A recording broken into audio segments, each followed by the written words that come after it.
Sometimes a film comes around that isn't simply just a creative work, but is deeply rooted in the lives of the people involved. Such is the case with Lee Isaac Chung and his 2020 film Minari, which sees the endeavors of the Yi family to carve out their lives in rural Arkansas as farmers. We watch their struggles, their hardships, and the result of their labors, and through it all, we come to see this family as not just characters, but actual people. So, join us on this episode of Script or Screen as we look at one of the best films of the past year.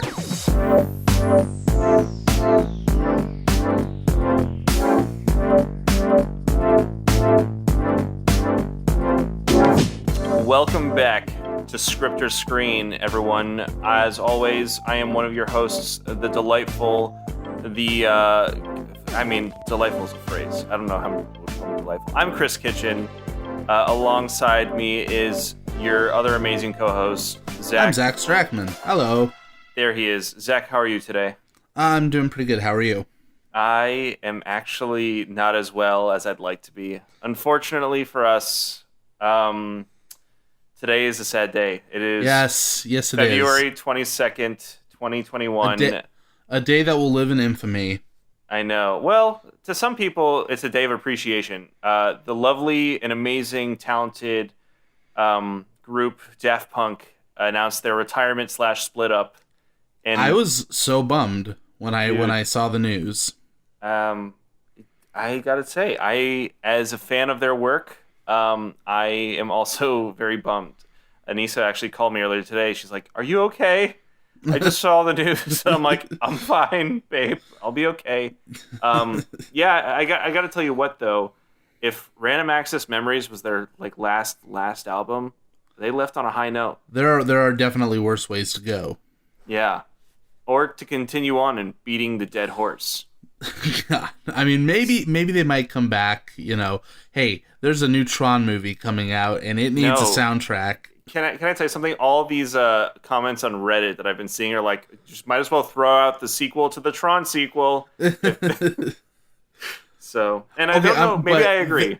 Their soundtrack for Tron Legacy is maybe like the one good thing about that movie.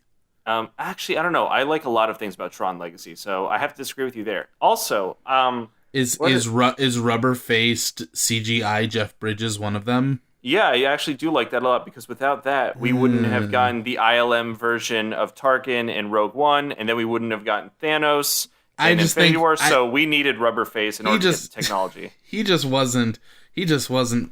hadn't spent enough time in the Easy Bake Oven. Come on, Zach, we're always on the same team here. Well. So outside of that, doing quite well. That's good. We're here in same old world, doing same old things, enjoying newer movies as we kind of take a look at this year's award season coming up. I think the Academy. Are you bummed? Sorry? What's bumming you? What's bumming you? We're reviewing. We're taking a look at our schedule, the pictures we want to watch this year, and I look at some of the award shows that are already up and coming. For example, the Golden Globes happened on the 28th, the Hollywood Foreign Press Awards, or whatever the hell people want to call it. And this film is only nominated, the one we're talking about today is only nominated for one, and that's Best Foreign Language. And I gotta say, which is I'm weird, a little 'cause upset. It's not a foreign language film. Like, this film was made for American audiences. Yeah, that's the thing. And it was made here, and it was just like the whole awards category of like best foreign language or non-English speaking film, which it's only maybe like 3/4 not English, but that's still like, it doesn't mess with the fact that Isaac Chung made it here based off of his experiences here. Lee Isaac Chung. Yeah, Lee Isaac Chung. Excuse me. He produced it with American companies. Outside of his heritage, he's still considered an American himself. Right, and I mean, I felt that it was at least my hope that with Parasite rightfully winning Best Picture at the Academy Awards, we had kind of gotten past that, where a movie didn't necessarily have to be like just because a movie was from another country shouldn't prevent it from being recognized as a best picture contender along with like any other film. Yeah, but I mean, even outside of that, it's just some of the performances I feel like could have been nominated, or some of the other parts of the production. But we're talking about Minari for all of our people, for all our lovely listeners, wondering what we're going on about. 2020's film directed by Lee Isaac Chung, Minari, which, if you're one of our faithful listeners, was one of the movies we spoke about in our Films of 2020 in 2021 episode, and was one of our most anticipated films of the year. Why would you say this one was one of your most anticipated films? Well, going into it, when I first saw the trailers, and I think I knew kind of it was something that was in production before I had seen the trailers, but I was a big Steven Yeun fan from Walking Dead. So I think that was kind of like my major in to it, where I was like, oh, I know him. I really like him as an actor. And I tend to see the movies with actors I like in them. So, but then I saw the trailer, and just everything about the trailer really hooked me, because I think the trailer heavily featured Alan Kim as David, and this little boy, his kind of breakout performance, his first movie, as he says, and Yoon Jung as Sunja, and I think that, and seeing Steven Yeun and seeing kind of like what the movie was about, I could recognize when I was watching it. I'm like, this just has a very down to earth, endearing feel to it, where it's not like some heightened, situation. It feels like a movie about real life, and I knew when I saw the trailer, I was like, I have to see this movie. Yeah, I want to say I felt the same. It really, more so, and I think I've said this in the past, but I'll just reiterate it shortly. Like, I find in my adult life, it's more of these authentic, down to earth stories where I guess the filmmaker, both writer and director, have an investment in this story. They're trying to really portray these characters of like from their own experiences that attract me more to these films. And I mean, you get that from this trailer, from this family's experiences. Also, family stories, like very real, authentic things are very attractive to me as an appreciator of film and kind of drama at the same time.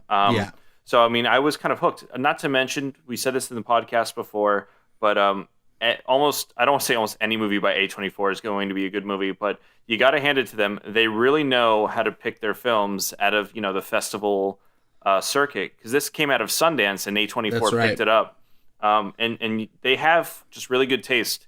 If there's one company, we could say that thoroughly, like kind of when they take a look at their entire catalog, they're very particular about what they choose and how they just not distribute but like market them. They know what they're doing, and I trust almost their entire catalog to be a good piece of entertainment. Yeah, and I mean, we gotta give it to them. We heard about this screening. It was a virtual screening for the movie, and a very interesting way of distributing the film. Right. So we heard about it through Coral Gable Art Cinema, which is where we saw Joker in 70mm. Yes. And they had posted it, and at first I thought it was going to be through them, but it was actually through A24 and the feature they have on their website, which is basically they screen the movie. You can stream it directly to your computer, and you pay for a ticket, you pick a showtime, and then you have about a 4-hour window to sit and watch it. And they give you a little introduction to the movie, they give you the movie itself, and then followed up with a Q&A at the end. So yeah, definitely it was actually a really interesting package. And I think the price point was about like $20 per, like, I guess, not like viewing license, but like just per streaming link, which isn't too bad. I mean, for me, it was me and my lovely partner watching it together. And so I'm like, okay, it's like almost the cost of going to a movie. Not to mention, we made some awesome pizzas that night. Yeah. They were fantastic from home. But the website screeningroom.a24films.com for Minari virtual screenings. It's a great way to watch movies from the comfort of your own home without kind of putting yourself out. I know a lot of people don't want to go to the movies, which is fine. Though Zach and I only have rave reviews about movies experiences during the pandemic because nobody wants to see them. There's nobody there. It's great because the only movies the only movies I've seen in theaters this year are 20-year-old films. So I gotta say it was great. I don't know, but this was a wonderful alternative. Happy that they're offering this due to the pandemic, and just making sure everybody's safe, and also just giving the opportunity for the film to be distributed. Because it's not that it sucks that they have to hold on to these and thinking maybe that till the next time theaters are opening, but they're trying to fulfill their customers and their audiences want to see and support these films and just in a great fashion, and you got to give them credit where credit is due. Definitely. It's my hope that as we depending on how long the pandemic lasts, how long it takes for things to kind of return to normal and for theaters to be a much more safe and cost-effective medium for these studios. If A24 wanted to release other films, I didn't hate watching this, on my computer. I had my headphones in, so I got that surround sound. I was going to ask you, did you stream it to a TV or anything? No, you just watched it? No, I did not. I just watched it right on my computer, and I have my headphones with the 360 sound. Nice. So it was perfect for just my own personal viewing. I had no problem if they wanted to release something like Green Knight onto their streaming platform. I would absolutely watch it like that.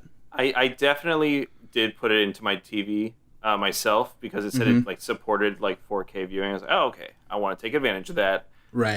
And so it wasn't too hard for me to get that connection going and everything.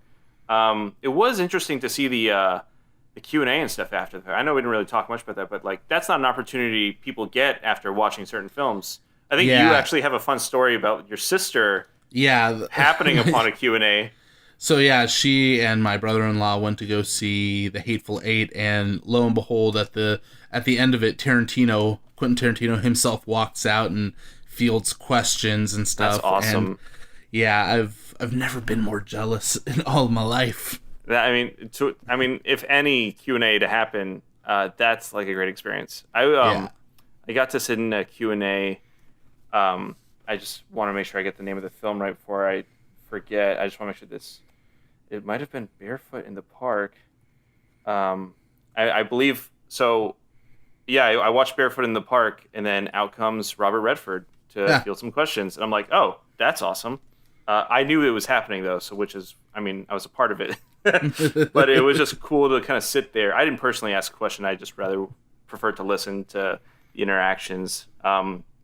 Super great experience though. Yeah, but that's awesome. And if A24 wants to do more streamed films with more Q&As to really give us a deeper understanding of the film and a more respect for what you've just watched, I'd say I'm all for it.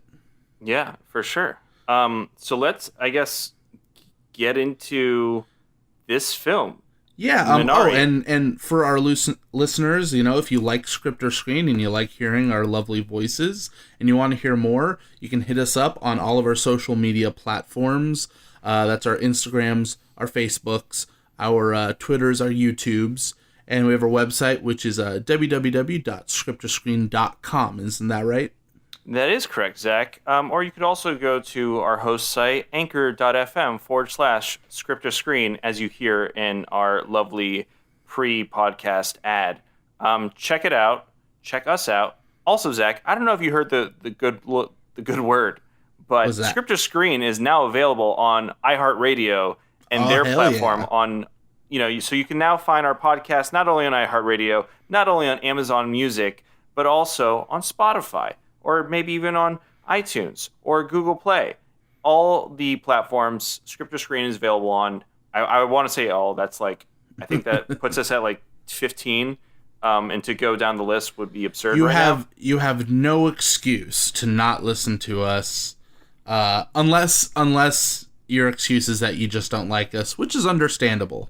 Or you're deaf. That would also be a good excuse. You know what? I will get to work on finding someone to be a Braille transcriber. I was gonna say a hearing impaired, that's blind. I'm an idiot. Blind. You know, what do you call it? A hand sign language. Sign language. God, a sign language interpreter for the hearing impaired. You know, one day. I wonder if they offer that on YouTube. We should look into that. We might be the first to get it. So Stay tuned. So all right, Minari, written and directed by Lee Isaac Chung. Can I just say, nothing makes me happier to see in a movie than a writer-director being the same person. Because I'm like, we are getting just a singular vision. It's not like this guy wrote it, this guy interpreted the writing, and you get a kind of amalgam. I love seeing one person, one vision. This film is solely his. Yes. However, would you look at like the opposite effect of that, where you have somebody like Martin Scorsese who doesn't necessarily write his films? He has partnerships with writers to. Well, right. I'm not saying it's like the only way to do it, but I just know when I see a writer director, you know, I'm like, I always I like that, because I'm like, okay, this is someone who knows the story, you know, front to back. I always, you know, I don't know if I would ever direct a film myself. I would love to write a film, but I don't think I could ever direct a film myself. Really? But if I was ever, I don't know. I'd have to get there. But I always thought if I was going to direct a film, I would want to be the writer on the film also, because I feel like then you have a lot of control. And maybe I'm crazy, but when I'm writing something, I always envision in my head what it's going to be. And if some director directs something kind of against what I had in my head when I'm writing, I feel like I would be like, whoa, wait. It's really funny that you're doing a podcast with myself, Zach, because I find from my own experience that it's probably the writing more when I've written my own projects. The directing is kind of secondhand versus the writing has always taken me a step back. I need to put a lot more effort into that part. And so, you know, just saying, you never know. I think what we need to do is we need to writer-director combo it, you know. Yes. The Kitchen Strackman brothers. Yes. So this movie, obviously, it came out originally in January 26, 2020. Like you said, it was a Sundance film. Yes. The story behind that's kind of interesting. I found, according to Wikipedia, that the principal photography of this film was in July 2019. They only shot over the course of 25 days. And in order to meet the deadline for Sundance, they had their editor, Harry Yoon, edit as production was going on. Yes, and I'd like to also just, so we're not citing Wikipedia. These things come from like Collider and Hollywood Reporter and such. We can cite our sources properly. Okay. Yeah, I just wanted to, you know, make it simple. Wikipedia is a good source now. It is. No, it is. I was always told in school that you can't use Wikipedia as a source, but Wikipedia cites its sources, so you can use those sources. Maybe it's because the freaking teacher you had didn't know how to use Wikipedia or like properly make an account. It's because I was in school years before you, so I was in the school at the time when Wikipedia was like, oh, you can't trust that. No, anyone can put something on Wikipedia. All right, guy. I've tried to add history. It does not work that way. They're very exclusive about who they choose to edit their material. Listen here, Sonny. Minari got its full release February 12th, 2021. And did we find out what it had made in terms of, like, I guess the box office? It's only been a week so far as of this recording. I think, according to a very similar website, I'm not sure, it recorded that in its first week of earnings, it's somewhere between like $150,000 to $200,000. But that's just in theaters. That's not, and which of course theaters aren't doing so hot right now. That's not including any of the virtual screenings, though.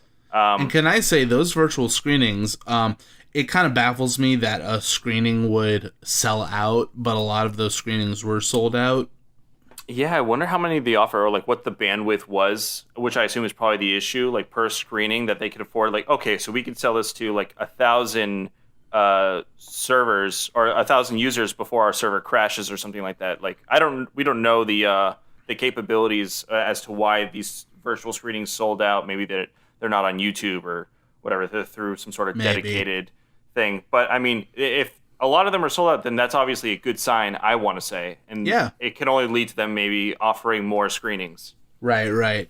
And I mean, this isn't the kind of film I feel that needs to make bank. This is a very personal film that... I don't know, Zach. I mean, listen, I'm sure, everyone involved in A24 and Lee Isaac Chung and everybody would be very happy if this was a financially just uber successful film, but I feel like when I watch this movie, I never was like, oh, this was made for the money. Right, but like when I look at other films in comparison, and then I look at this one had like a budget of $10 million, you know? And so then I'll look at something like another film it did was Lady Bird, right? Let's see, Lady Bird, which, A24 as well. The budget... actually, it says the budget was similar, like about $10 million. And Lady Bird in the box office made about $80 million. Yeah, but Lady Bird also got to be released in theaters not outside of a pandemic, so... That is true. But at the same time, if films get like critical acclaim and things of the sort, then that's also good. And that's good for the filmmakers as well and everybody in part, because that just absolutely. means...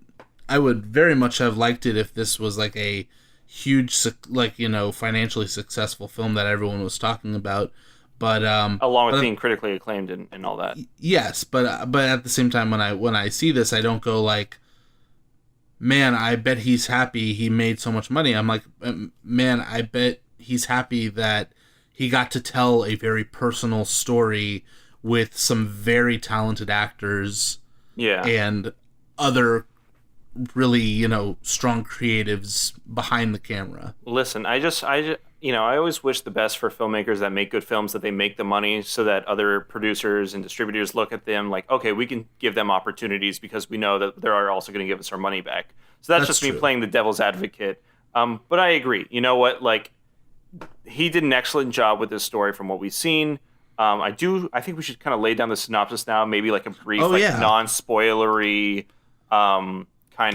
give our take on it, and then some of our thoughts, and then we'll get really into it. But Minari, I mean, reality, the synopsis isn't too long. You have one of them coming from IMDb, which is a Korean family starts a farm in 1980s Arkansas. That is literally what the movie is about. And there's another one that's the Korean American Yi family moves from California into their new plot of land in rural Arkansas. Again, very true, very accurate, but kind of what's the meme that's been going around with Randall Park from WandaVision? It's an oversimplification of things, but essentially yes.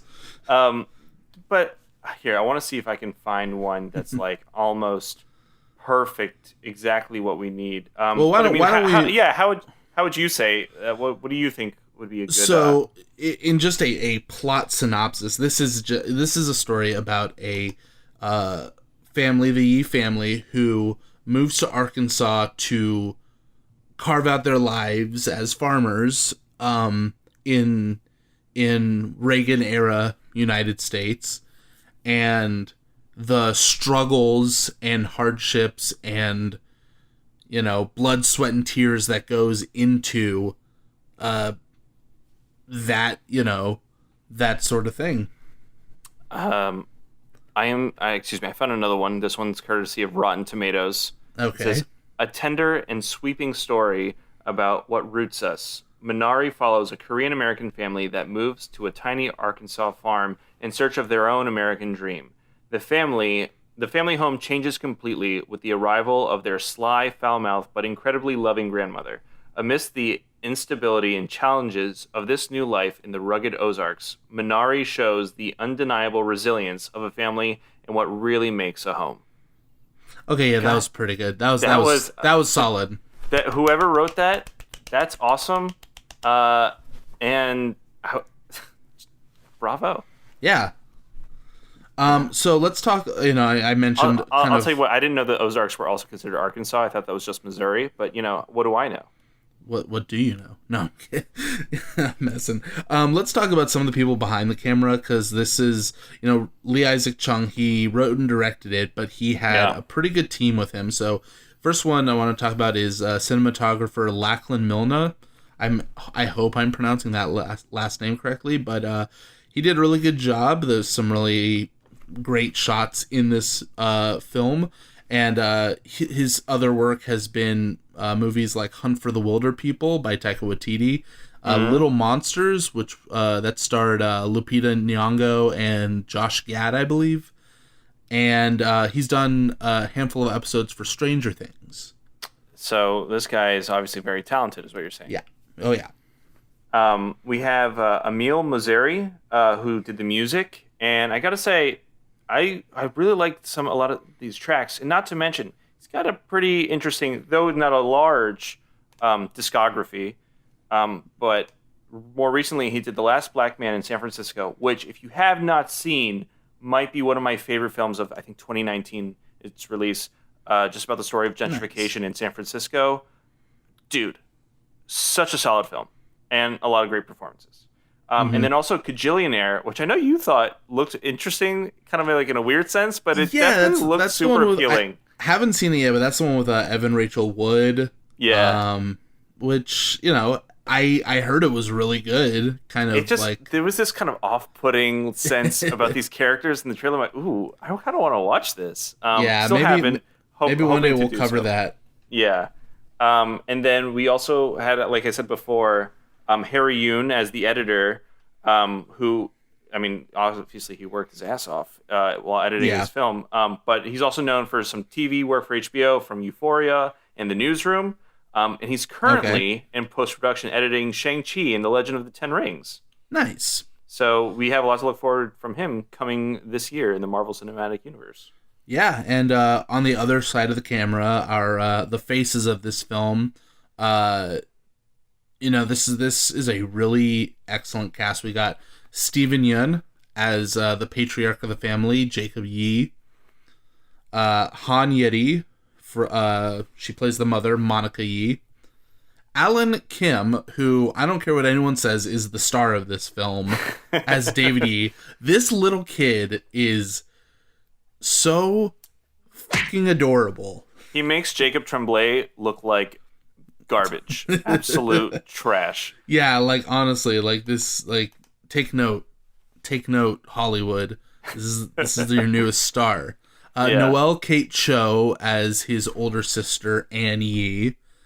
Yoon Ye-jung as Sunja, our foul-mouthed grandmother. There's just a whole lot about her character that's just fantastic in every sense of the word. She comes into this movie like a wrecking ball. She is awesome. Yeah. And lastly, I think there's a bunch of minor characters, but the last major supporting character is Will Patton as Paul.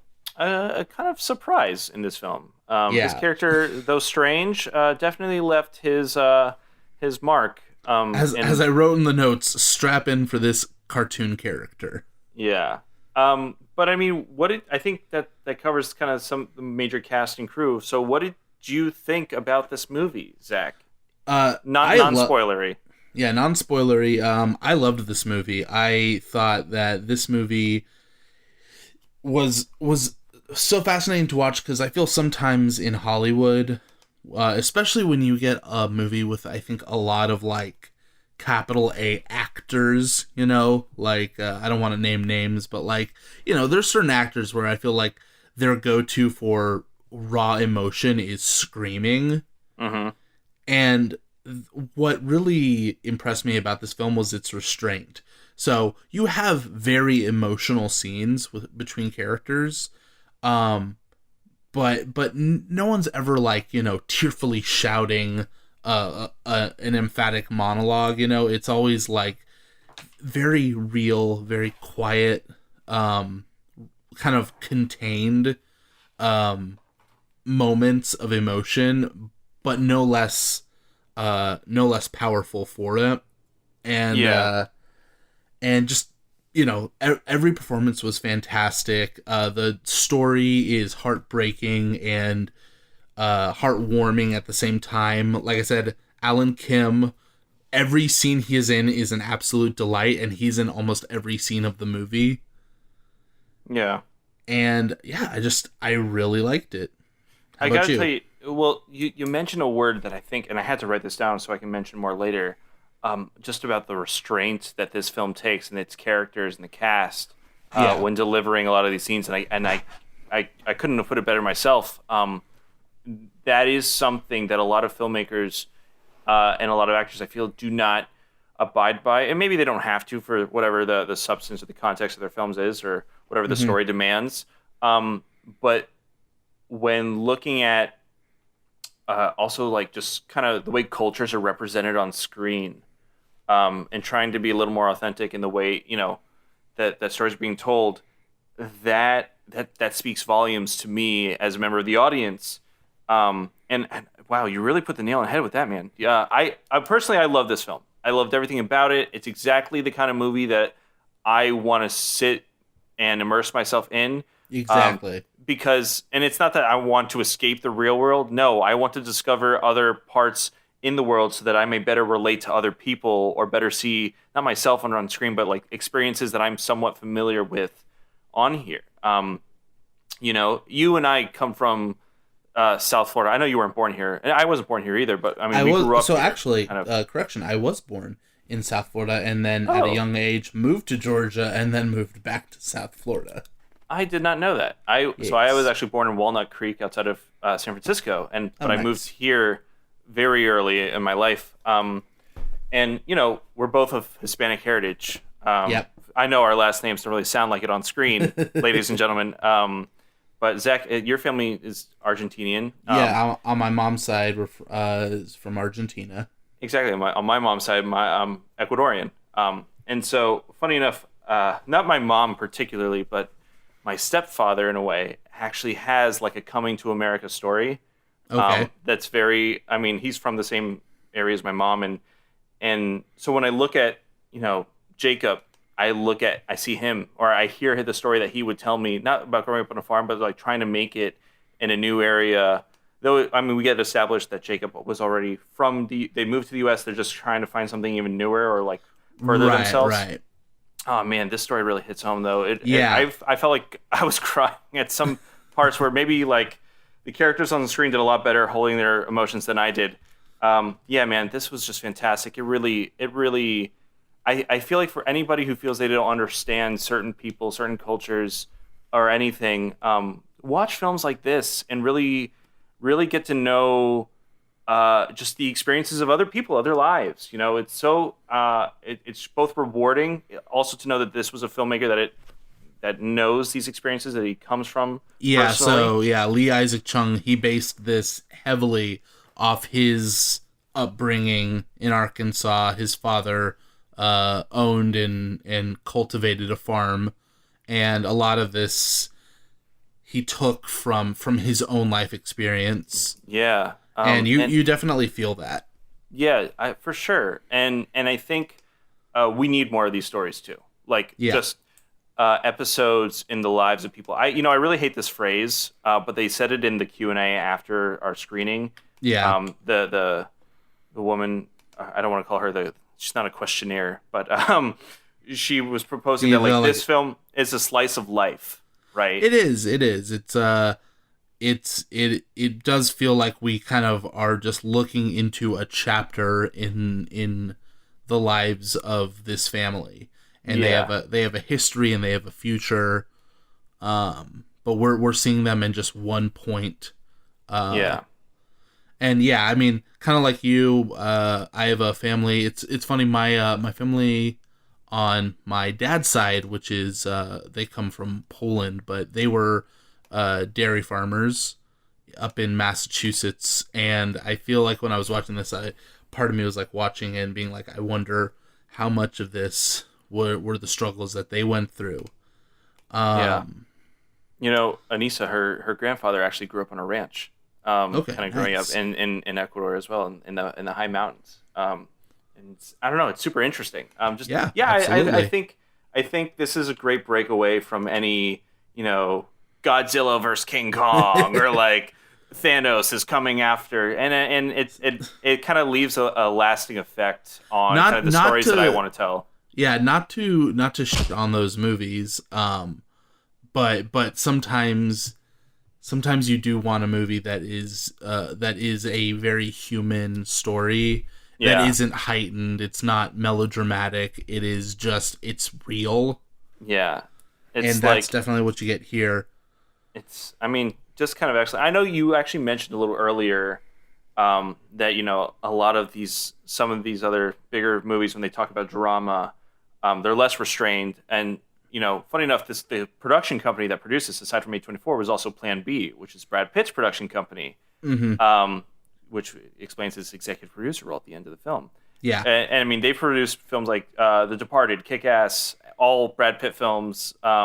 But also like Beautiful Boy and like Moonlight and funny enough, If Beale Street Could Talk, and which all star some of these big actors who had these great Academy Award winning moments, which is why I'm kind of bummed. Like I feel like this movie should have received a little more. Like if a lot of these associations that do these awards are only looking for yelling, like I think they're really missing the point.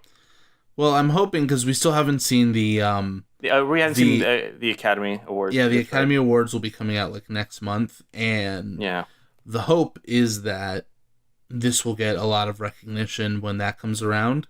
Yeah. I know Steven Yeun has been receiving tons of Oscar buzz for his work in this film, and I can definitely see it. Yeah, it's a wonderfully complex character and performance. But I think as far as non-spoilers, that's kind of it. That pretty much sums it up. Please go watch the movie if you haven't, and if you have, I guess enjoy the rest of our discussion, because this is a spoiler talk now. We are getting into it. Yeah. But I mean, dude, this story, man. It's not like a story in the traditional sense, but it's I mean, I don't want to say that in the traditional sense. Like, I don't think it has like a three-act structure. Nothing like that. It does, but it's not a slave to it. So, I feel like certain films, it's like, again, I think subtlety and restraint is the name of the game, where because this film is so good at balancing its drama with its slice of life stuff, with its, lighter, funnier, endearing moments, with its darker moments, I think you don't really sense the structure as much as you would in a movie where, like, okay, it's an hour in, let's have our big argument now. Yeah. Versus, I mean, we got kind of like a few of those great moments, like when they're moving here, when they're moving to the farm, and like almost immediately we get that first interaction where they're like, oh, like this is the house we're moving into, and it's just like this like kind of half-assed mobile home, no stairs. It is evident from the get-go that, like, while Jacob is all for this, he is going in this with a positive attitude. Monica is like, it seems like he's almost dragged the family into this, and she's like, what the hell did we leave our life in California for? Yeah, she even says, like, I think the line is like, it just keeps getting worse and worse. Yeah. And also, like, the whole issue that, like, they don't have regular running water, and I don't think there's an electricity. No, they have running water for the house, but not for the farm. Oh, okay. So, and then it becomes an issue in the end, like, when the farm no longer has water because the well dried up, and then he needs to use the house water, the county water, and it doesn't leave any for the house or something like that. So, you really feel like it's one of those things where because I feel like the pressure is so much on Jacob to make this a success, not just for the, like, prosperity of his family, but, like, to save his own, like, skin, basically, because he has dragged the family into to, like, rural Arkansas, and if he messes this up, he's messed it up for everyone, not just himself. So every little issue that happens because of it, you feel like it feels like is like 10 times worse because you know that he now has to face his family. Yeah. It's kind of interesting the circumstances that he's put them in, though, right? Taking a look at like Monica's work, right? Because now they, during the daytime they go to the chick sexting factory. Or I don't want to say it's not sexting. Sexing. They are not sending nudes to birds. They are they are checking to see if the chicks are male or female because the females are sent to grow and then be processed for food, while the men are just thrown in the trash. Which apparently I found out is cheaper for them to do than letting them grow up and then trying to make them into food. I guess, but I don't know if you ever heard of that. It's a little insight into the world of chicken hatching. So I could make you think the next time you buy a chicken nugget. There's only one time I had ever really heard much about chicken sexing, and it has to do with Pokemon, which I'm not gonna. Because there's God, this is gonna sound super nerdy. I'm sorry, but there's a Pokemon Torchic, and at a certain point in Pokemon, they introduce the idea of gender dimorphism between males and females, and the males all have a dot on their butt, and the females don't. And only reason I bring that up is because I found out that the reason they added that dot to the males is because in chicken sexing, they do dot the butts of male chickens to designate that they are male. Oh, that's a fun fact. Yeah, so that's the only reason I knew about it. Thanks, Pokemon. There you go. Going back to Minari, I liked the kind of... are we talking about Minari? But going back to the film, so Monica's now put in a position, right, where, not only is she moving from one factory to another and kind of dealing with Jacob's crazy ideas that he's going to make a farm out of a 5-acre plot, but now she has to deal with, well, I'm already not as good at my trade as I'd like to be, and putting me in this environment might hinder me. But then she kind of makes a friend, right, at this factory, where she kind of informs her, like, no, you're all right, don't worry about it. And then Monica, wanting to focus on the children and herself and her family rather than Jacob's idea, kind of takes it upon herself to kind of get better. She practices at home and stuff and all that. And I think, like, okay, like, she's trying to take matters into her own hands. Like, she becomes, I mean, not necessarily through a lot of her dialogue, but I think a lot of her actions shows me and I guess you as a member of the audience, like, she is equally as capable, if not like, absolutely. Super. I guess I was just very impressed. Like, subtlety. It's the restriction that they allow us. The actions speak louder than words. Well, the whole thing, that Jacob, he's not earning money from his farm until like the very end. And until that point, he is also doing chicken sexing as well. And that he's just so good at it that he can take breaks, and he's so fast. Well, blah, blah, he takes smoke breaks, and there's actually that one smoke break where he explains to David why, what the smoke is that they kill and burn the male chickens. Yeah. And he says, for us males, we have to be good at what we do, otherwise we get killed. And I feel like he definitely feels that, he has to succeed, otherwise he'll be tossed aside. Yeah, he definitely subscribes to that. I mean, traditional kind of male values. And talk about like kind of gender roles, so to speak. I mean, to you personally, like, I feel like at times a lot, I think about that to myself. Like that I think that way, and it's all about how you communicate with your partners and how you were raised and everything. I don't know. How do you feel about all that? Yeah, I mean, I think it depends on the situation. This movie does a really good job of not just gender roles, but familial roles. Like, he's the father, so he should be the breadwinner. He should be the person who's supporting the family. Yeah. But this is also the 80s. It's not like the 1950s or something when that idea was really pushed. Right. It's kind of like where they mentioned Reagan being president, and also, they're also in the Midwest too, like in a very evangelical populated area where like those thoughts and ideas are just, if not embedded in the culture, but it's just Right, another factor. And we see Monica, who is obviously she's just as much of a breadwinner as Jacob, but she's also far more money conscious than he is, because he spends money on the farm, he spends money on a tractor, he has to hire Paul as his farmhand, and the whole time she's going, well, like, hey, where are we getting this money? How much is left? Are we saving enough? He's getting loans and all that. What's funny though is he, in a way, that he is kind of money conscious. In a way that I respect, because I kind of do this as well. And like I see a lot of his actions, man. I'm like, if I can relate to some of these characters on screen, like, I know this is a good ass movie.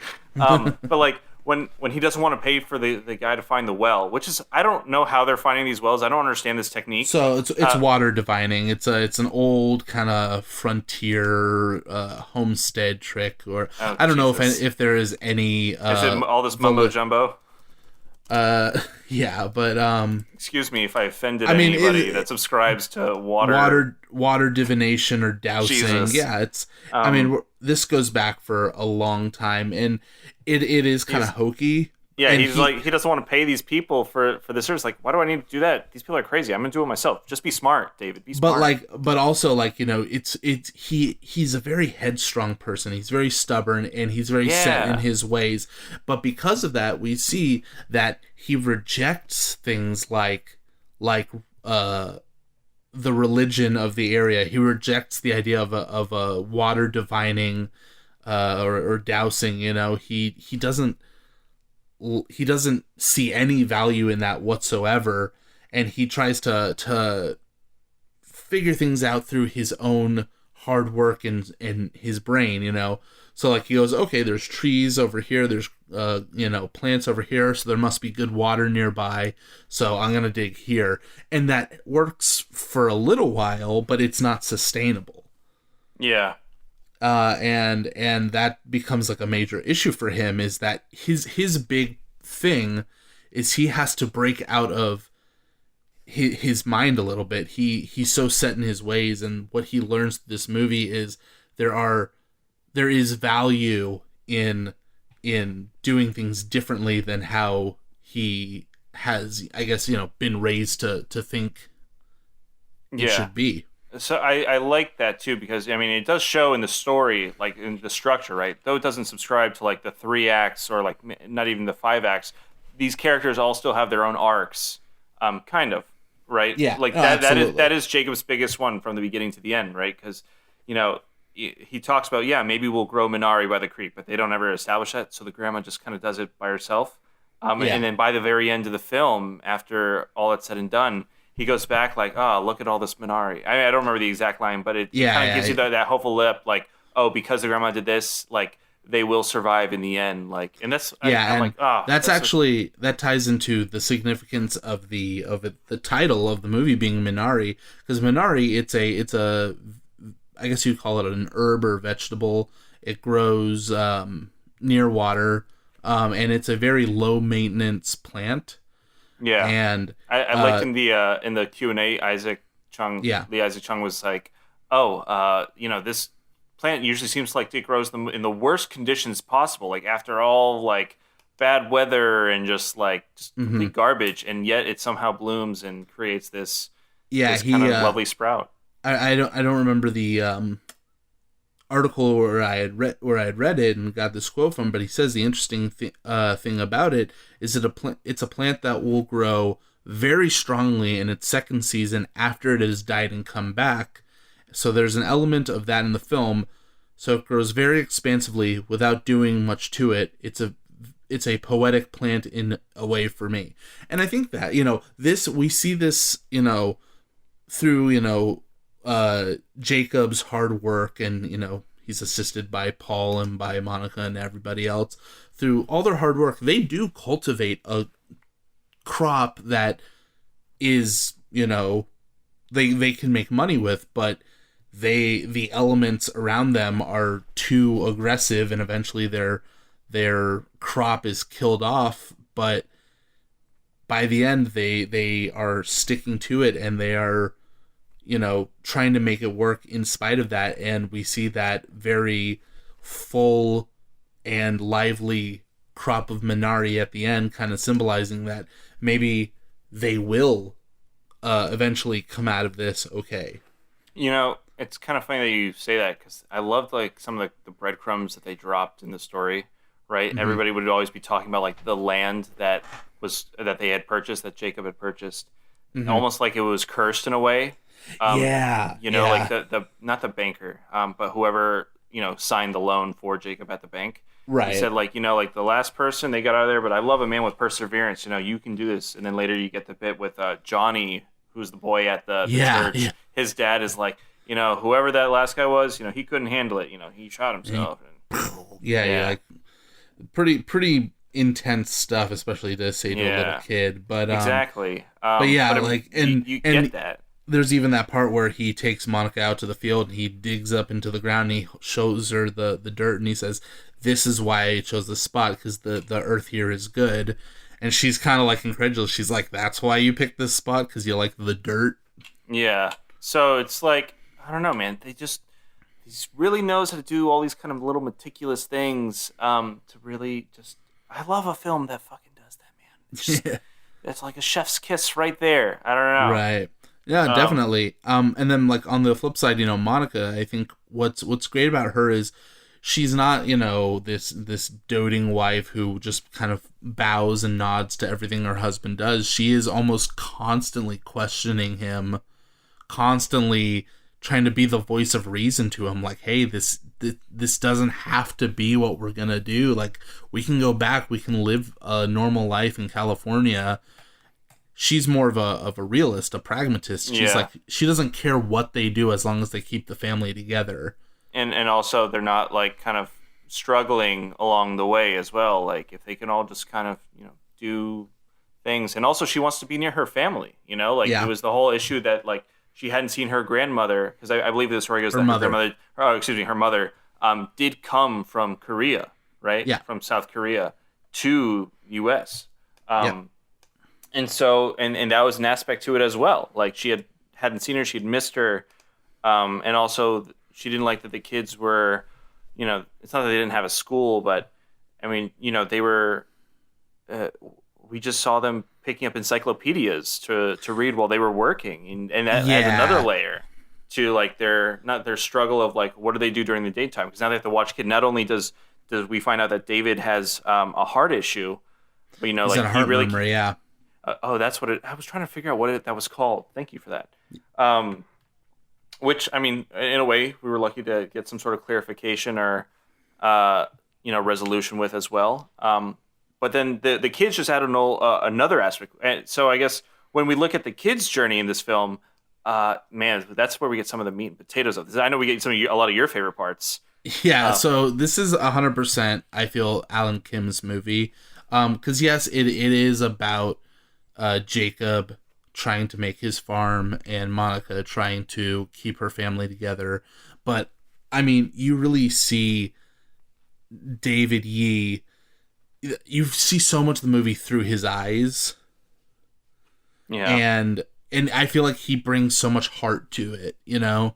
It almost brings like a kind of coming of age tale as well. Even though he's still a little younger for that type of story or a traditional story, but we get a lot of his experiences, and even Anne's to a certain degree, like in this new world, or life that like, how do they take this on? I don't know about you, man. I love David's little cowboy boots. Yeah, absolutely. I love his get up throughout the entire movie. He just kind of he's like in his little shorts, his tank top, throws his boots on, he's ready to go. Yeah, and I mean, like, you know, he's got a very young outlook on the world, but he's also like, it's fascinating that like he is, I don't know how old he's supposed to be in this, like 7 maybe. I think when he filmed it, he was like 7, and now he's 8 or something like that. Yeah, I forget. Okay, but to have a child grappling with his own mortality, that's pretty intense, you know. We'll get to it later, but there's a particular scene with him that really got me in the emotive areas.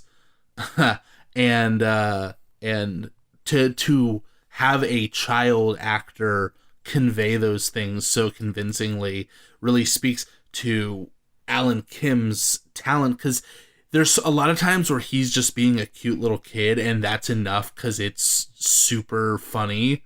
Mm-hmm. But for him to also nail the dramatic moments, I think is really great. Yeah, and not to mention his kind of co-screen star, our lovely grandmother. They Soonja, they kind of shared the screen in such a way that I kind of look back at, not like the exact relationship of like my grandmother, but I don't know about you, but I have a wonderful grandmother who's very into gambling, sort of foul-mouthed, and just like, you just gotta love that as a child, you know? While mine did all the, I guess David would refer to as like traditional grandmother things. Such as bake cookies and you talk about like you're not a real grandma and stuff. Man, I their interactions are some of the best, which is why like that later in the that kind of final scene that they share where they're both in the regular state of mind, it's so heartbreaking when it is. Wake the next morning. With Yoon Jung, she does such a good job of imbuing this character with so much personality, and every scene that she's in, everything she's doing, it's all like, even in scenes where she's just like watching like wrestling on the TV, or she's playing cards with David, and he picks up her kind of habit of being like, oh, you bastard, as he's laying cards down and stuff.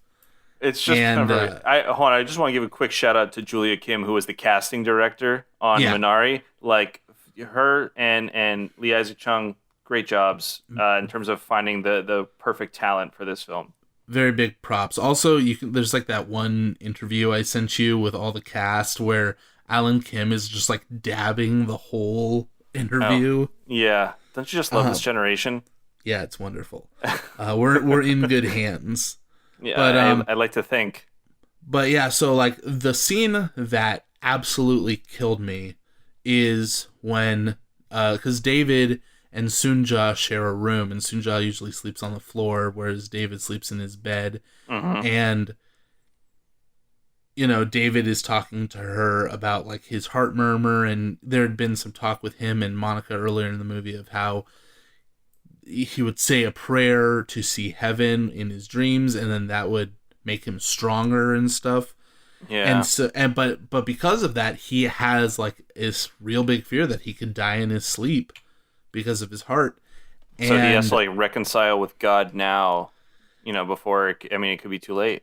Right. And then just him talking to Soonja about that, and then for Soonja to finally, after like several scenes of them kind of like bouncing off each other, for her to embrace this role as, a caregiver, and, she takes him into her arms and she comforts him, and she says, who would say put such horrible thoughts into my grandson's mind. And I was like, oh my God, my emotions. I thought I was going to die. It was so powerful, such an intense and fantastic scene. And of course, it is right after that we get the really tragic part, which is that Soonja she suffers a stroke. Yeah, and kind of in the middle of the night, and the kids just kind of happen upon her, kind of blissfully ignorant, like, oh, what's she doing? Right. What's wrong with her? And it's so, having that realization, it's so sad. There's one other happy moment though before that. I say happy, but it's in kind of hidden underneath the guise of an argument between the parents. Mm-hmm. Right? Is that we get, David has to go. I guess he's disobeyed his parents, right, in front of her. Oh yeah, and he has to, reconcile with that, and he has to go find himself a new stick because he broke. Well, he makes her drink. He tricks her into drinking piss. Yeah, which honestly, not the greatest thing. I can't say I know anybody that's ever done that or fallen for that, but the kid's clever. He really knew what Mountain Dew looked like. I love the obsession with Mountain Dew in this. Yeah, we'll talk about that later, but this is maybe the best product placement I've ever seen in a movie. No, but like, when the grandma's kind of rooting for him, like, oh, it was just a joke, like, he was fine. Like, she kind of does the thing that all grandparents want to do in a way, I feel like, from my view, that they they want to protect the grandkids as much as they can because they think that the parents are being too harsh. I don't know if you feel the same way or if that's ever happened to you. Definitely. I think she probably she knows that he's just a kid and he's gonna fool around and stuff. And but it also goes to show, kind of touching back on Jacob a bit, his traditionalist attitude of, you know what, if my kid steps out of line, he's gonna get the stick. You know, he basically, you know, physical punishment for his child, whether it's making him hold his arms up for a really long time or whacking him with a stick. And it's messed up, but that's just the kind of person that Jacob is. He's very old fashioned like that.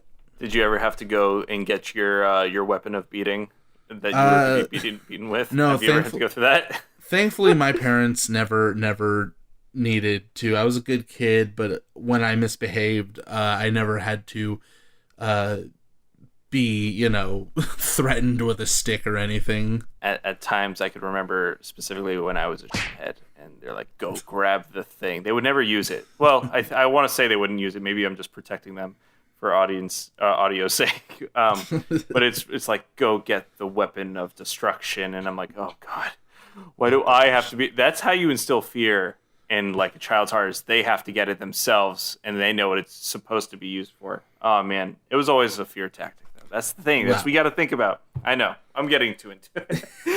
but with Jacob, I think it shows, like, you know, the kind of person he is. And with Sunja, it's because she has learned to spend so much time, you know, she spends so much time with David that she does, you know, want to protect him. And I like the thing she says at the end of that scene where she's like, you know what, you win, kid, you win this one. Yeah. And she walks away. Like, I feel, I don't know, man. It's a lot of these moments, these are just some excellent moments. Yeah. And then, so with Sunja having her stroke, I think what really got me about that is that I was looking at it in two ways. The one thing I thought about when it happened and when it was evident what had happened, is that I felt, you know, on a figurative level, it was right after she comforted David when he was, you know, afraid he would die. Mm-hmm. It like the morning after is when she, you know, when they discover that she's had the stroke. It's always the morning after.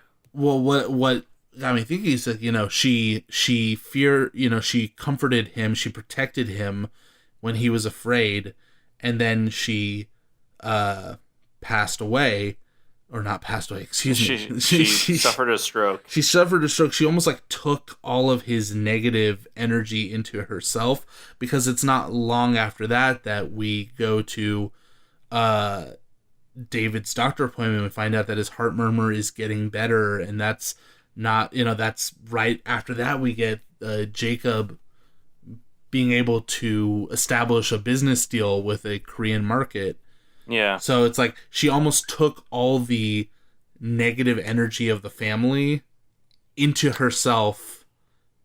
And so part of that, you go like, that's, you know, that's a really interesting kind of thing. I don't know if that was the intention of Lee Isaac Chung. I would say almost. There's still, we still do get like those scenes of tension between Monica and Jacob, where, you know, they're still having an argument on that very day, and though they're greeted with such good news, they still have the you know, the above and apparent like issues within their relationship of maybe them not listening to each other, or them thinking like all this good news cancels everything out.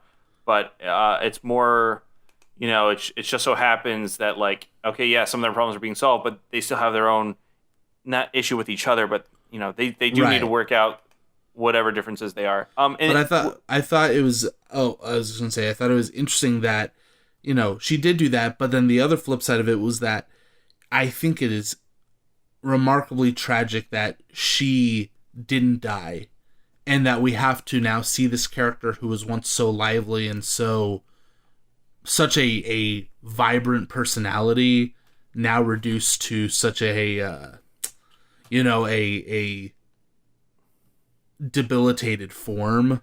Dude, not only that, but thanks to storytelling, it's also because of her current condition.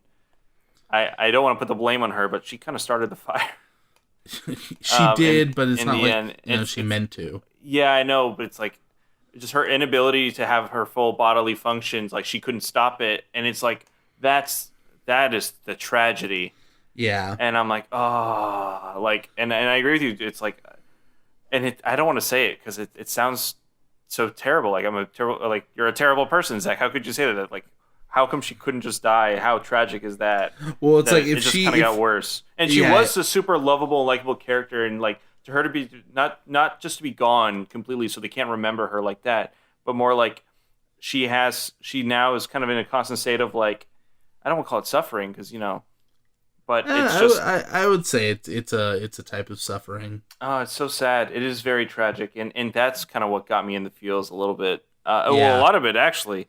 It was too much of this movie got me in the feels. Man, we're calling it the feels, man. Our feelings. We shed tears. I did want to go back a moment. Yeah. Because before we get too far from this moment, because I do want to. Please. Move to a second. When you mentioned very first and foremost about restrained moments in the film, I wrote this down. But I think it was in the scene like right before the doctor. That I guess during that kind of back and forth between Monica and Jacob. Oh, when they're in the hallway. It's either they're in the hallway or I think they're in the hallway. Yeah. Where she kind of like lets out kind of all her feelings and frustrations, and she kind of lets out a single tear, but without like kind of exhausting her face and really just trying to like she's super subtle about it, and it's literally just the one tear wiping it away. Like that's the definition of restrained, while also kind of encapsulating all these emotions in such a believable way. I'm like, dude, like I wish she got nominated for something at least this time around. That scene is really intense, where she's like she's trying everything she can to get Jacob to realize like, we don't have to do this. We can go back to California. We can start over there. It'll be okay, and he's too focused on not being a failure.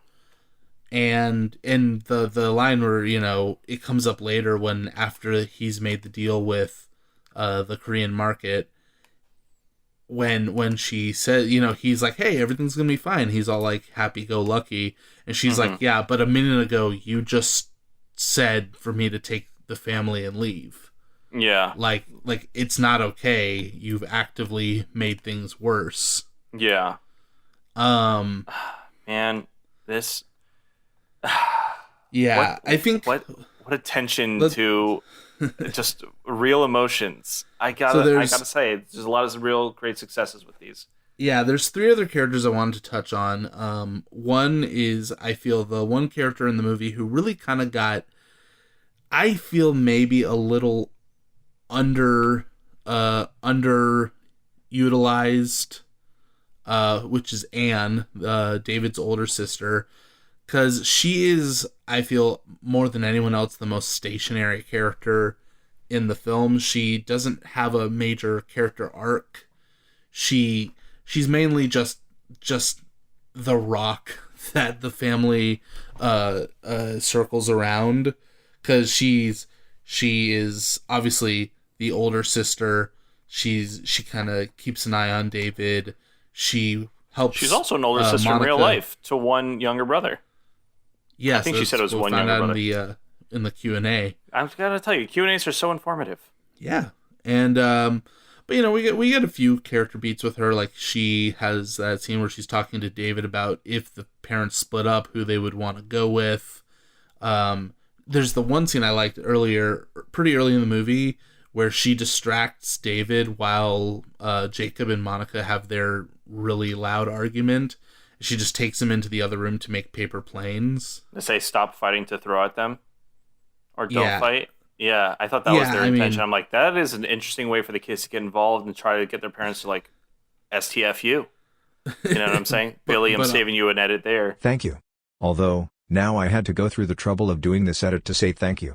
So, thanks for nothing really. No.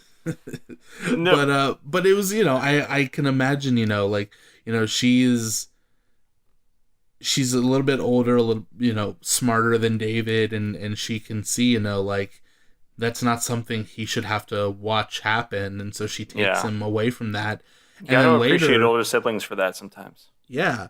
And then later when Sunja has her stroke and Monica is at the hospital with her and David or Jacob is either, at the chicken sexing factory or working on his farm, she has to step up and, basically become David's caretaker. Yeah. Honestly, I feel like, you're right. She does get a few good moments in this, but, her role could have been bigger. But I'm glad that we did get those moments because it's good for older siblings to kind of feel some sort of semblance of responsibility for their younger siblings, or at least kind of.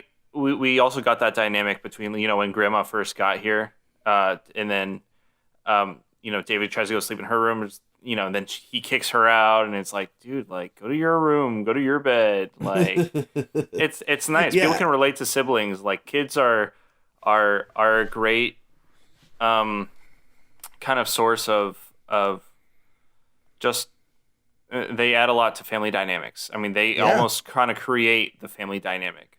You go from a couple to a family because of children. That is how it works. Yeah. Yeah.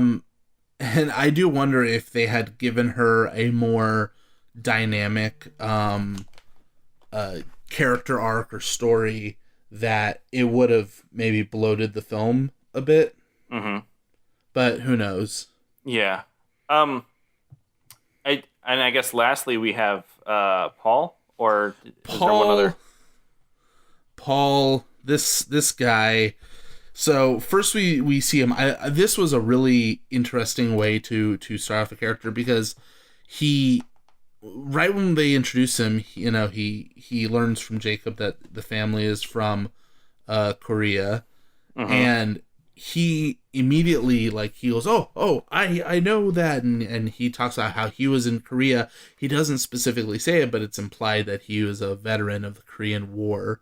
Yeah, he relates to them on another level that maybe the normal, townsperson in Arkansas wouldn't. Right, and so at first I was when he first kind of recognized him as Korean and said, "Oh, I was there," and he pulls out the crumpled old dollar or whatever, it's whatever it was from Korea and stuff, and I was actually very happy to see that.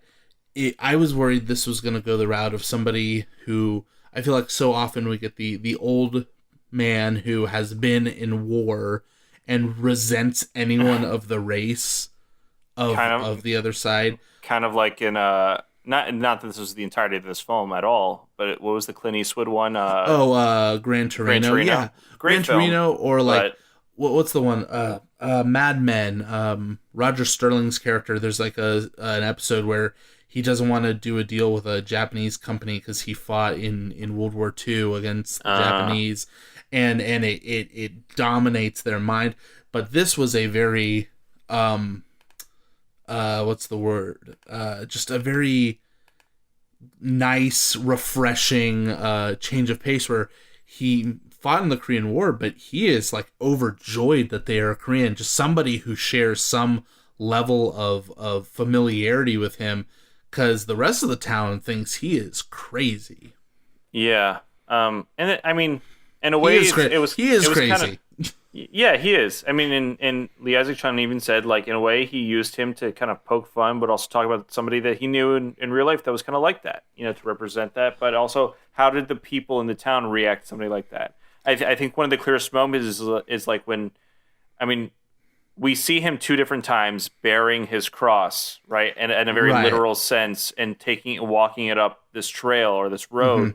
But then you get not the first time, but it's the second time where the kids on the bus back from church are flicking him off in the back of the bus. And they talk about him and stuff. I heard that he lives in a box and he pisses in the dirt, or I forget what they say. Yeah, they trash him and stuff. And and what sucks is like David had to hear all that, and it's like he doesn't need to hear that. Right, and but two, it's like those kids are fucking jerks. Kids are mean, man. Kids are horrible. But yeah, I mean, it goes to show you like the town themselves, they don't have a high opinion of him.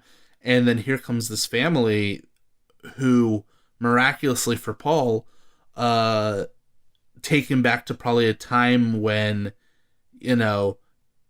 maybe he was at war, but it's something he can anchor himself to.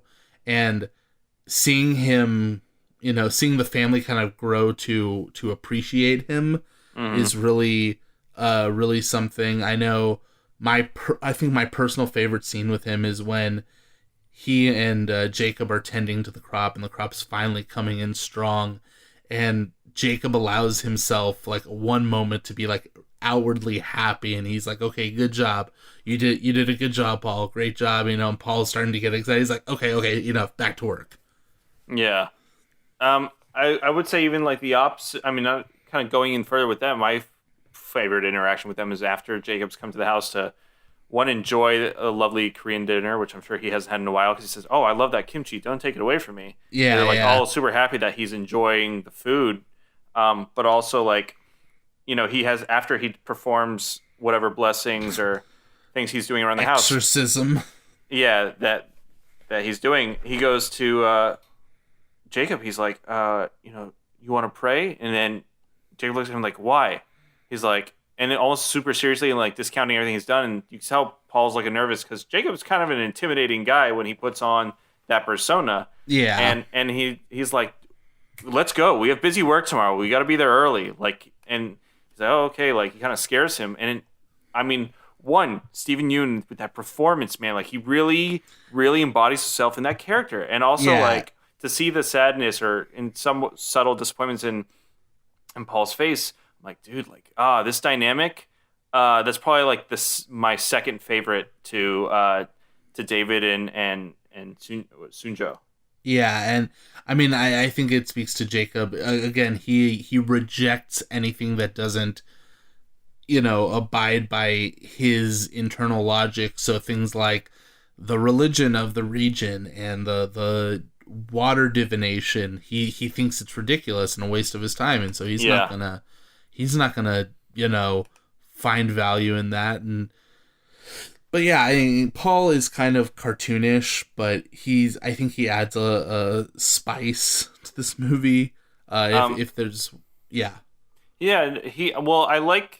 we kind of get his introduction very early on with the whole tractor business, and he kind of brings in a factor that I want to move into, kind of regarding about like the setting of this rural Arkansas. Right, so that was actually the last character I wanted to talk about, is the setting. So go ahead. This just what this area is looking like and feeling like, and how this family reacts to them in Reagan era, Arkansas. Obviously we get that overwhelming sense of the evangelical presence in these smaller town churches, and these are I say evangelical, they could be somewhat what's the phrase? Starts with a P. I'm forgetting. I'm blanking right now. It's like the Pilgrims. What were they? They weren't Catholics. They were Protestants. Bingo. Protestants. Yeah, I think, and I could be wrong, and I'll accept that. But this kind of era and kind of what we know in today, with our current lens and today, like of what they may think of other cultures. But we also get the other side of like, this family goes into this church and into this community, and they're quite accepting. I don't know if you've ever stepped in foot into a one of these churches before. I grew up in the Bible Belt of Georgia, so I mean, I know a thing or two.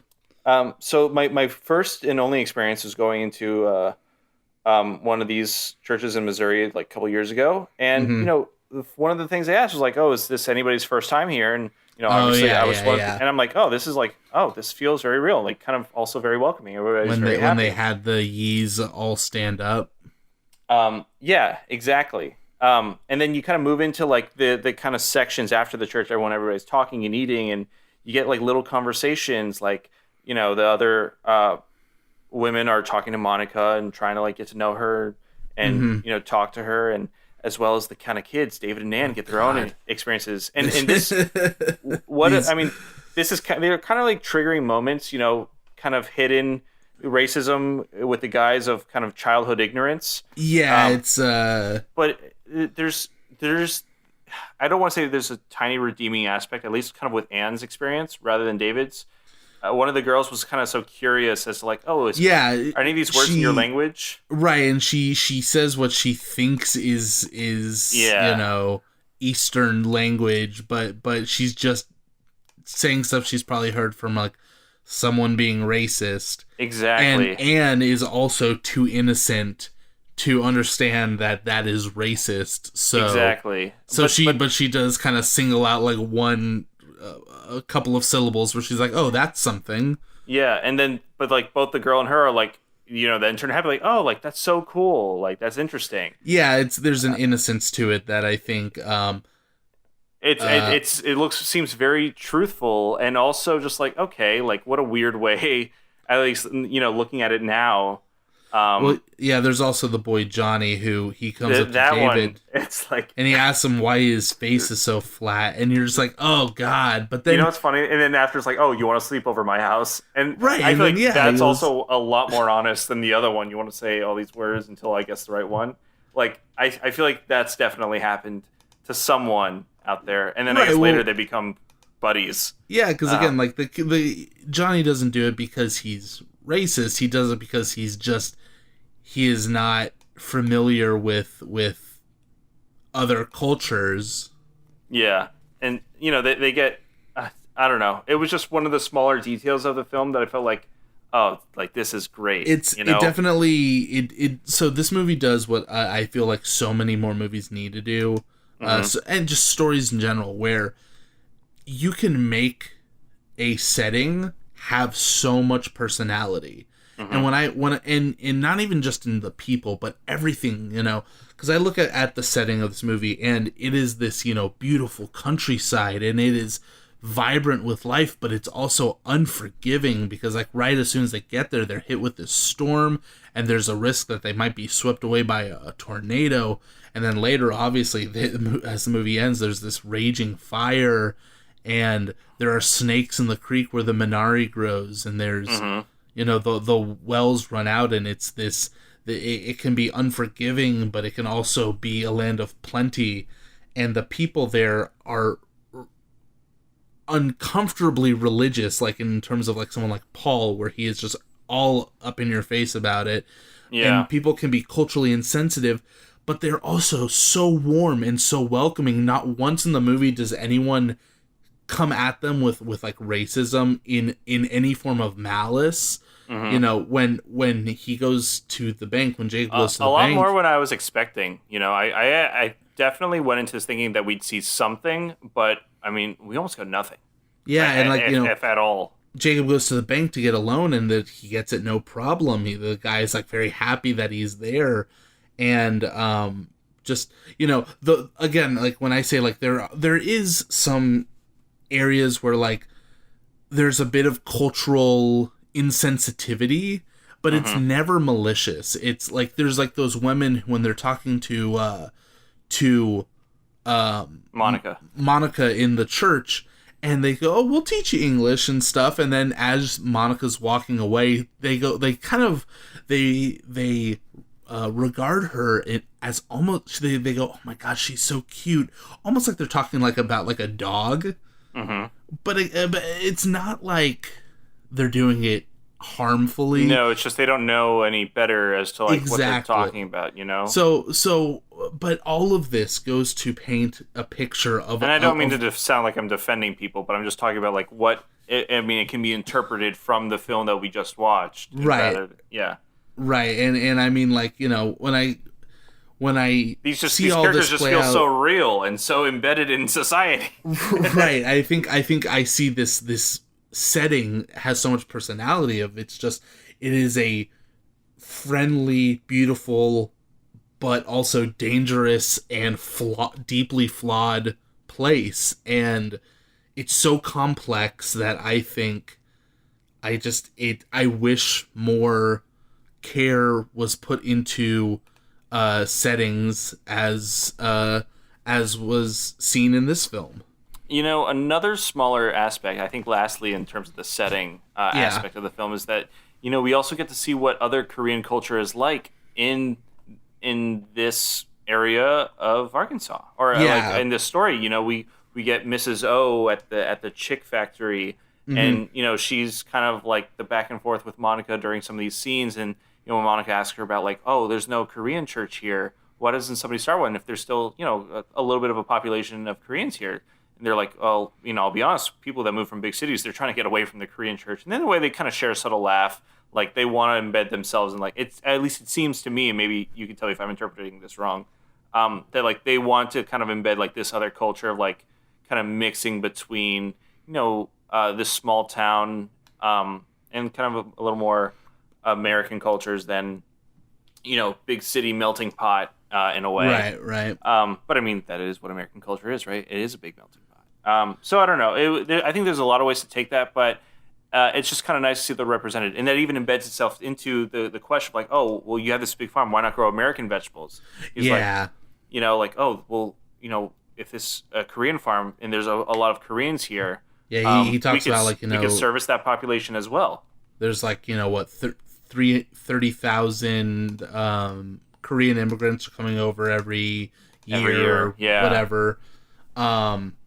So that's why he dedicates himself. And that's again, a super way of rationalizing the reasoning too. But it also speaks to Jacob's like headstrong nature. And it's like, it would be so easy for him to have a farm that grows everything. Yeah. And then he could mass market to as many people as possible.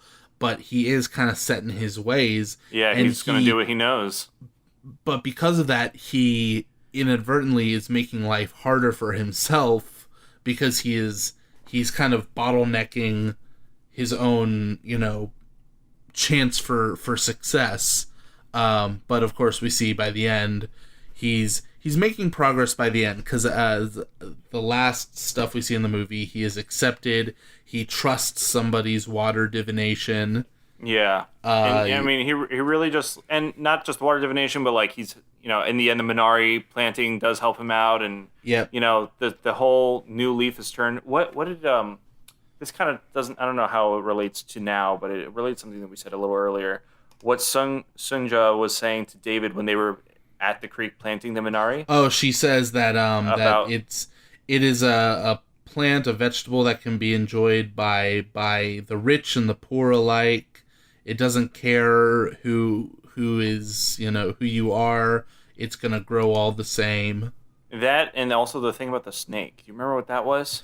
Oh, the fact that it's like it's the hidden. You don't want it to go away. Yeah, something that's hidden is scarier than something that's out in the open. Exactly. And so the fact that, imagine if they didn't have the Minari, and they didn't have it at all, then, their future would be a little more unknown versus they knew they had it. So it in the end, it helps them out knowing that it's there for them to rely on in case of anything happens. And I think that's like kind of a hidden theme in the film amongst the other things we discussed. But yeah, man, like this movie, I don't know. I loved everything about it. There's so much we could say about this movie, like so many little things. I'm sorry, but like the Mountain Dew, everything that has to do with Mountain Dew in this movie water is so god dang funny. So like, David suggests they give the chickens Mountain Dew. Whenever he's pouring the Mountain Dew for himself, he's like, my favorite. And I'm just like, oh my god, this kid. And this also little kid. The whole idea that like he pees the bed and now everybody's saying like, oh, his pee-pee's broken? Or it's like, it's not a pee-pee, it's a ding-dong. Like... Right, and then later in church when like he can't, someone's the kids ask him if he can go to sleep over and Monica won't let him, and so they're like, what's wrong? And so Sunja just goes, penis broken. It's just like a lot of great moments. Like amazing. Honestly, it's the kind of like the kind of family, like the comedic relief that only like awkward family members could provide. Not that they're awkward, but it's just like you would expect that from like your grandmother to embarrass you in front of your friends or like your mom. Of course. Oh God, it was We've just all perfect been there. Timing. Yeah. But there's one scene I wanted to talk about that I felt for me was such a wonderfully complex scene, and it might be one of my favorite scenes in the film. It might be my favorite scene, hands down. But it's when they go to David's heart appointment, and they're doing two. They have two trips to go to the doctor's appointment and then to go to the market for Jacob to make his business deal. And so Jacob has a box full of samples and flyers for this market, and he can't leave it in the hot car because it's like 100 degrees outside and it'll kill the vegetables.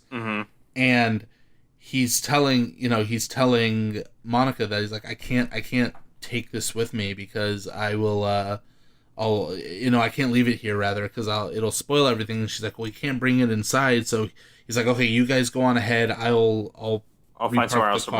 Yeah. And then he ends up walking into the appointment and he's holding the box, and it's like he knows that it is not good that he's bringing it in, and we know that it's not good for him to bring it in, but we know that it's like his only chance to make this work.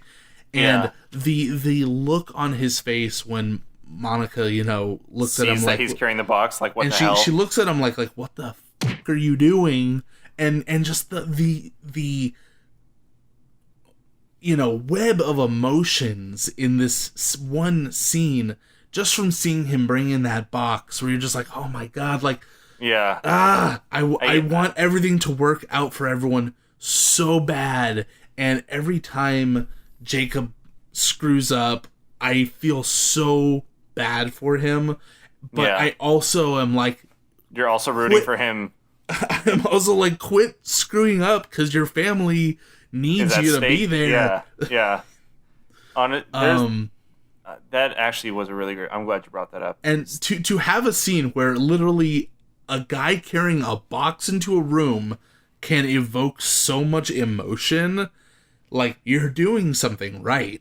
Yeah, I mean, listen, if this film, I know we didn't really talk about Lee Isaac Chung's past work because I don't think I personally have seen any of his past films, given the fact that there's a documentary and also 3 of them were a little smaller. Like he took multiple roles like editor and cinematographer. I'm really looking forward to what he has to say and kind of provide as a story, for stories moving forward, because he has mastered the skill of showing, not telling, in a very literal form.